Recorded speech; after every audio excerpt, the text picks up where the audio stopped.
Once upon a time. I have always loved that beginning. When you hear that, you know to settle in for something good, something magical, involving witches, or fairies, or getting lost in the forest, or at the very least, a life-changing encounter with an enchanted frog. I have been wishing for magic a whole lot these days. The ability to wave a spark-shooting wand and make the bad things all better. Though when you think about it, magic alone isn't enough to carry the story. It's got to involve a journey, a transformation on the part of our heroine, a deep learning. In some stories, there is a price to be paid for magic, because magic can upset the natural order of things. And when you do that, you know that there are going to be some serious consequences. Which leads us to right now, when our natural order is deeply upset, profoundly disturbed. Mama Nature is in need of a long vacation on a sunny beach with an endless supply of mojitos delivered up by cute, accommodating, and very talented pool boys. But I digress. Let me start again. Once upon a time, 65 million years ago, on a beautiful gem of a blue-green planet, there was a giant disaster, and many monstrous and wonderful creatures were wiped out forever. Well, not quite forever. Nothing goes away forever, because matter can't be destroyed. It just changes into energy, and that's what happened.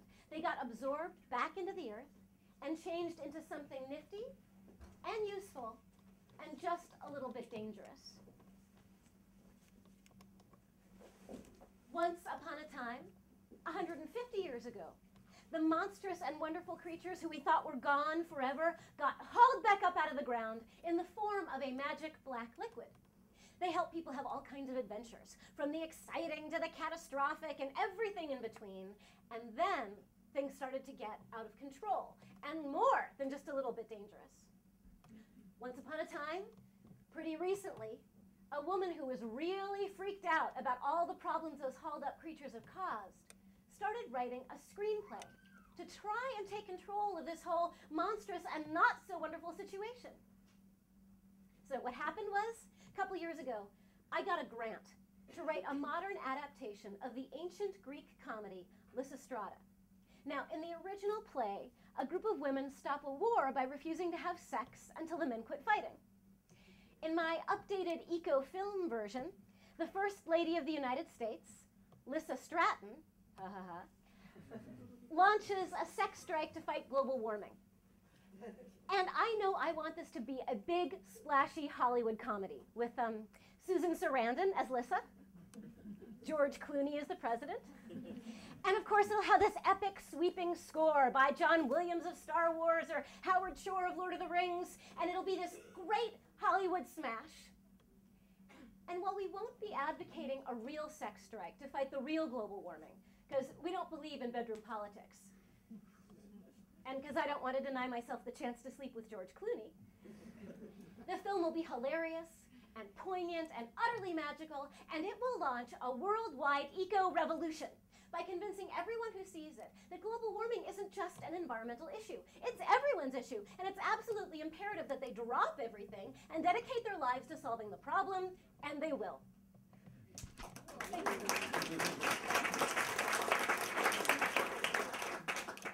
Now, the tricky part, other than writing the screenplay for a film which could do all that, is that I am an obscure solo performer from Vermont. I don't know anyone in Hollywood. I don't even know Ben and Jerry. I don't know anyone in Hollywood. And the likelihood of me getting a screenplay written, sold, and produced to the level of revolution launching of which I dream is fairly slim. Now, sure, it could happen. Anything's possible. But generally, these kinds of things take years.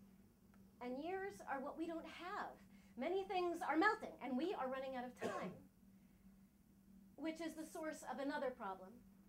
Thinking about where this planet could be headed tends to send me straight into a take to your bed for a week kind of despair. And I can't concentrate enough to write when I'm in a chronic, weepy panic over the fact that serious climate change is happening now. And while the whole point of this piece is to help save the world, I'm afraid it's already too late. And then I realized that there is a way to circumvent this whole conundrum. What if I turn the story into a one-woman show? Thank you. Videotape it, thanks to Steve, and post it on YouTube. So that is what you were doing.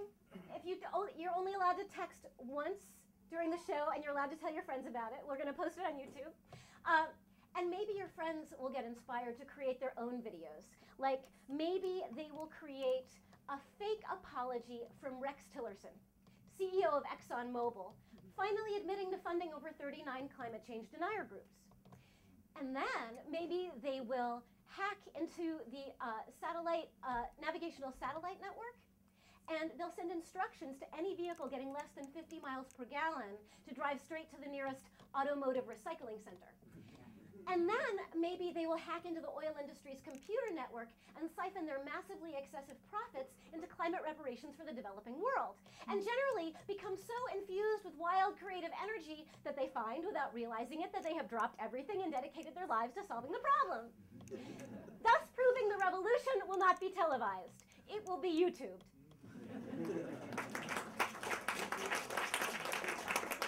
So we're going to do a quickie intro for the folks watching at home. Kelsey, if you turn the house lights on for a second. Okay, so hi, I'm Catherine Blume, and I will be doing most of the talking. But I would like to welcome here to Klimaforum 09 in Copenhagen, Denmark, our massive audience. Say hi, everybody, wave at the camera.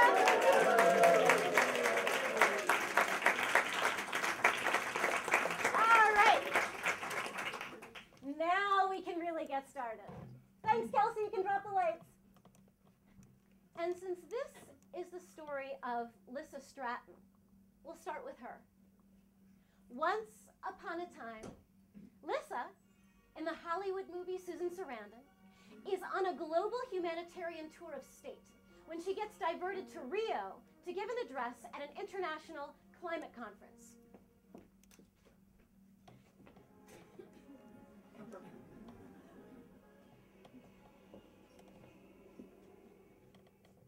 Callie, a climate conference? I thought this trip was about hugging orphans. She's on Air Force One with her daughter Callie, who's also her personal assistant. Dream casting, Reese Witherspoon. Apparently the American keynote speaker can't make it. And the White House wants you to give the speech instead. Aw, dang, Callie, I don't know squat about this climate stuff. Plus, according to my calendar, I got a date with your father in Paris tonight. Well, it looks like he can't make Paris anyway. Last minute meeting. Oh, yeah. A last minute meeting up the skirt of some... No, Mom. He's meeting with the energy secretary. Oh, Dick? Well, at least we know he won't be meeting up that old skirt. That is one guy. Fell out of the ugly tree, hit every branch on the way down. And so off they go to Rio.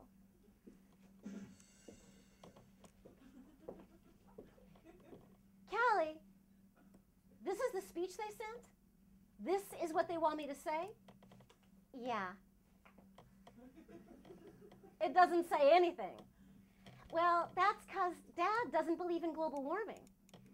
Well, he doesn't believe in God either, but he still goes to church. And in the lobby of the conference, so Mrs. Stratton is speaking at 2. How much do you want to bet she's never even heard of global warming? Euros, dollars, or yen? I got some goats. So, Callie, tell me if I got this right. The sum of this speech is that while we're pretty sure global warming's happening, we're not sure of the scale of the changes, or the rate of change, or how the changes work, or that people are actually causing it? Yeah. So we're generally behind reducing emissions, while still supporting our industries making the most money under the fewest regulations. And damn everyone else. And who is supposed to speak here? I'm not sure. I'll check, but in the meantime, do the speech. Yeah, I'll be fine. I've been on the campaign trail for years. Plenty of times I've known less and smiled more.